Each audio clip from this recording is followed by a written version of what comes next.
బొమ్మూరు నాయుడుపేటలో తాతల సహకారంతో శ్రీ కాళీకృష్ణ సేవా సంఘం కొప్పల అప్పారావు ఆధ్వర్యంలో జరిగిన శ్రీ కాళీకృష్ణ భగవాన్ నామ పునర్ప్రతిష్టలో రూరల్ ఎమ్మెల్యే గోరంట్ల బుచ్చయ్య చౌదరి, ఝాన్సీ లక్ష్మి దంపతులు ముఖ్య అతిథులుగా పాల్గొన్నారు. వారికి శ్రీ కాళీకృష్ణ సేవా సంఘం వారు పూర్ణ కుంభంతో ఘన స్వాగతం పలికారు. అనంతరం మందిరంలో ప్రత్యేక పూజలు నిర్వహించారు. ఈ సందర్భంగా ఎమ్మెల్యే గోరంట్ల మాట్లాడుతూ నాయుడుపేట ప్రాంతానందు ఉత్తరాంధ్ర నుండి అనేక మంది వలస వచ్చి ఇక్కడే స్థిరపడిపోయారని, ఉత్తరాంధ్ర ప్రాంతం వారు ఎక్కువ భక్తిభావం కలిగి ఉంటారని, వారందరి కోరిక మేరకు స్థలం కేటాయించారని, దాతల సహకారంతో శ్రీ కాళీకృష్ణ భజన మందిరాన్ని అద్భుతంగా తీర్చిదిద్దామని కొనియాడారు.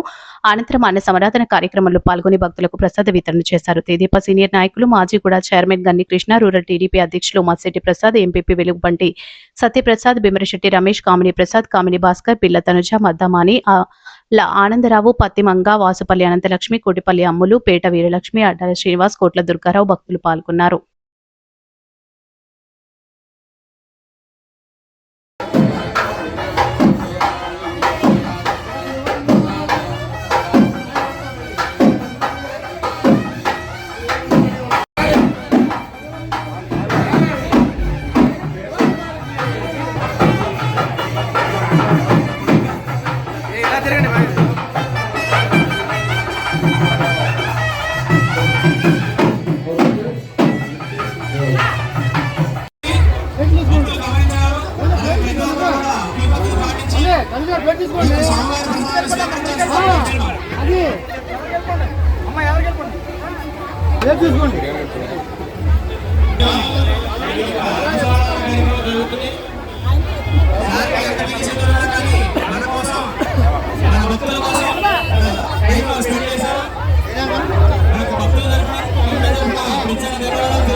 సారథ్యంలో, తనుజ గారి సారథ్యంలో, ప్రసాద్ గారి సారథ్యంలో ఈ మందిర నిర్మాణం పూర్తి చేసుకున్నందుకు అభినందనలు తెలియజేస్తా ఉన్నాం.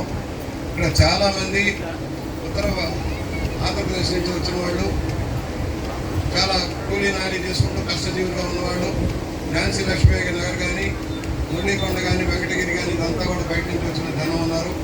పౌర సదుపాయాలు మెరుగుపరచాల్సిన అవసరం ఉంది. ఆ రోజున అప్పారావు గారు అడిగినప్పుడు అధికారులు అడ్డుపెట్టారు. ఎలా ఇస్తాము, వేస్ట్ మేనేజ్మెంట్ ప్లాంట్ పెడతా ఉన్నాం, ఇక్కడ కస్టమర్కి అక్కర్లేదు, ఒక బిట్టు చేయొచ్చు అని నేనే కొత్తలు కూడా చూపించాం. వారు అడిగితే సెటిల్ కానీ ఇంకా ఎక్కువ భూమి ఉంది, వాళ్ళ చాలా ఎక్కువ భూమి ఉంది. ఎందుకంటే బయట కూడా ప్రాకారం ఉంది. ఈ గుడి ప్రాంగణం నుంచి చూస్తే రాజమండ్రి గోదావరి కూడా కనిపిస్తుంది. ఇవాళ కలెక్టర్ గారి దగ్గర నుంచి చూస్తే వెనక నీటి ప్రాజెక్ట్ ఉంది. రేపు పొద్దున 194 కోట్ల రూపాయలతో పని ప్రారంభమవుతుంది. ఈ పక్కన వెనక పైనుంచి కనిపించే రిజర్వాయర్ దగ్గర మొత్తం మీ గుడి పేరుతోటి ఈ ప్రాంతం అంతా మంచినీరు